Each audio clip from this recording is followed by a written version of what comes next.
What if I told you that the leftover pieces from one Halloween card could turn into a completely different card? In my last video, we created this fun pink and teal Halloween card, and today we are taking those leftover pieces and turning them into a window shaker card. I'll show you how I use the negative spaces from the pumpkin and that beautiful teal spider web to create this fun shaker design. So if you haven't seen part 1 yet, I will leave a link for you to check it out, and let's turn those leftover pieces of this fun and adorable pumpkin card into something new. Hello crafty friends, I'm Revati and welcome to my crafty space. Let's get started. So for today's card, I'll be starting with the negative piece that we saved from our previous project. I had die cut the spider web which I created using an A2 size panel. So this negative piece will become the window for our shaker card. And then we obviously have that beautiful teal spider web, which we originally used as a faux stencil to create the background on our first card. Today, we will be giving both these pieces a second life. We'll be turning all of these leftover pieces into a flat window shaker card so we can get all the fun movement and sparkle of a shaker without adding too much bulk to our card. I like to start by prepping the window first. I added double-sided tape all around the edges of the window and then placed a sheet of acetate over it, making sure that the entire opening was completely covered. This gives us a nice clear window for our shaker elements while keeping everything securely in place. I'm using the new colorful creepy confetti mix, and this one has so many fun elements. It includes little party sequins, larger clay dots, bats, spider webs, and tiny little ghosts. But since we are creating a flat shaker card, I decided to use only the smallest and the flattest sequences. I took a little extra time to separate all those tiny sequins from the clay pieces and other bulky items. Now, if I were to use regular foam tape to create more dimension inside the shaker window, I wouldn't need to be this selective. But because we are keeping the shaker nice and flat, this step is really important.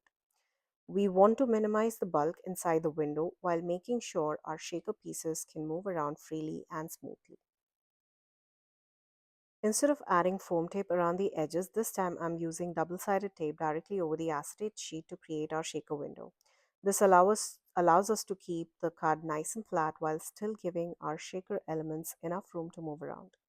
Now before sealing everything up, I added a few of those little cute bats inside the window along with some flat iridescent sparkle mix from my stash. I thought that little extra sparkle would be perfect for adding a little more shine and movement to our Halloween shaker.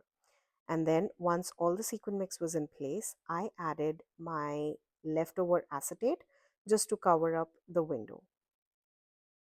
For my usual shaker window cards, I don't add an extra piece of acetate to sandwich the shaker elements. I simply let the sequins move freely inside the window with the acetate window secured over the card panel.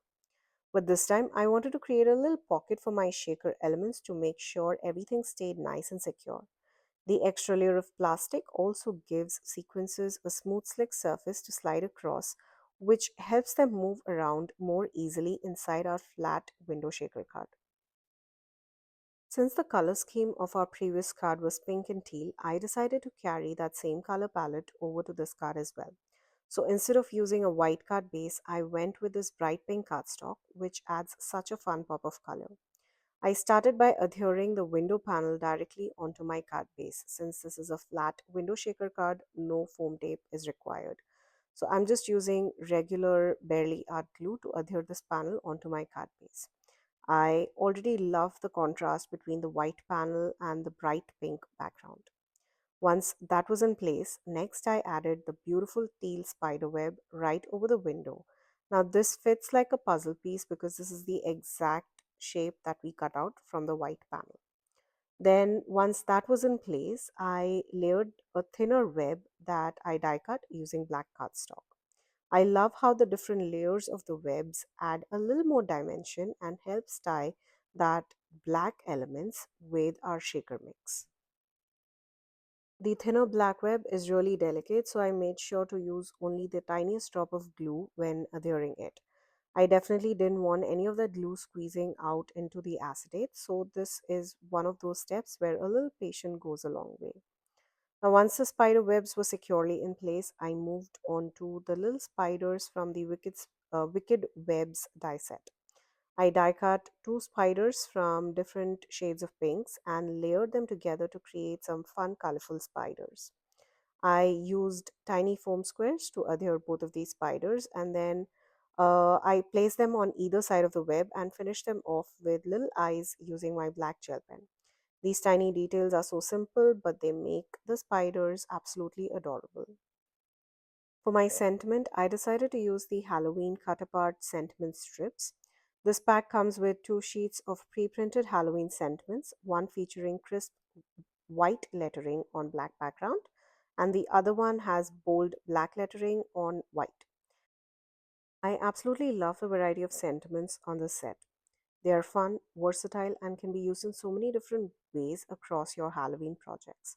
For this card, I picked one that says Happy Halloween, and I thought it was absolutely playful design and suited well with our color palette. Even though we've created a flat shaker card, I still wanted to bring in a little bit of dimension. So I popped up both our little spiders, and I also used thin strips of foam tape to lift the sentiment slightly off the card. So here we have our main focal point, which is that shaker window. We have tiny little spiders around the window and our sentiment in place. Now all that's left to do is add a few finishing touches. So for that, I'm using the same embellishment mix. I picked out a few of those pink sequences from the mix and scattered them around our focal point. I also added three little bats to the card front to coordinate with the bats inside the shaker window. These little details bring everything together while still keeping the card fun, playful, and super clean and simple. And with that, our flat window shaker card is complete. I love how we were able to give all those leftover pieces from our pink and teal pumpkin card a whole new life. And this absolutely gorgeous shaker mix, I definitely have to create a full on shaker card using these. Now, if you haven't seen the first card yet, be sure to check it out. It's amazing how one set of products and a very little creativity can give us two completely different Halloween cards. Now, I'll be sure to link all the supplies that I used to create this project in the description box below. Please note that all of those links will be affiliate links. So if you shop using one of my links, I'll get a small commission at no cost to you guys. Thank you again for joining me today. Until next time, stay safe.